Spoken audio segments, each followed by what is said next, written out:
Listen to me, in our traditional word, between the man and the woman, who leaves their parents? The woman. When a woman leaves her parents, she drops the name of her parent and adopts the name of the man as a sign that she has left. But you see, so that marriage can perfectly depict the mystery of Christ and the church, God ensures that it is the man that leaves. The Bible says, for this cause a man shall leave his father and his mother, because it was Christ that left his father in heaven and came on earth to be cleaved to the church. And God in his wisdom sometimes ensures that men go through a lot of stress and pain just to win the heart of a girl. You crack jokes, she won't laugh. You have proposed to her 20 times. She keeps saying no. Bro, just before you get discouraged, I want you to know that God could just be using the scenario between you and her to play out a story, an ancient mystery of why we were yet sinners. Christ came and died for us to cleave to the church. Even when Jesus paid the price on the cross, the veil of the temple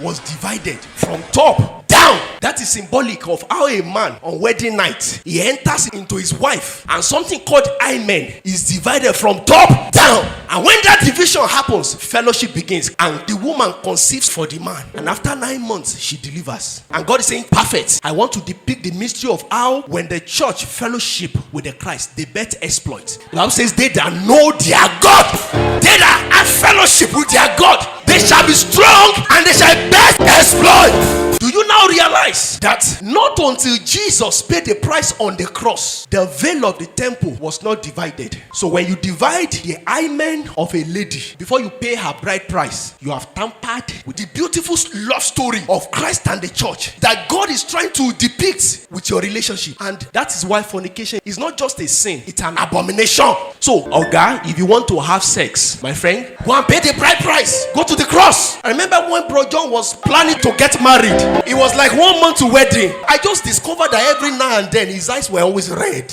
He would be sweating under AC. And I asked him, I said, bro, are you okay? Say, sir, the price of everything is not expensive. I just looked at him and said, endure the cross. Because before you cleave, you must go through the cross. And now Bro John has gone through the cross. He has endured the pain. And now he's living in the holies of what? Holies. So, whenever God sees a man in perfect harmony with his wife, the blessing at the back of Christ and the church is bestowed upon their marriage, because they have aligned perfectly with the storyline, the ancient mystery. And this is what happens when you see a man that used to be very broke. The moment he manages to get married, all of a sudden, doors begins to open. Things begin to happen for him. And people are like, hey, yeah, marriage is a blessing.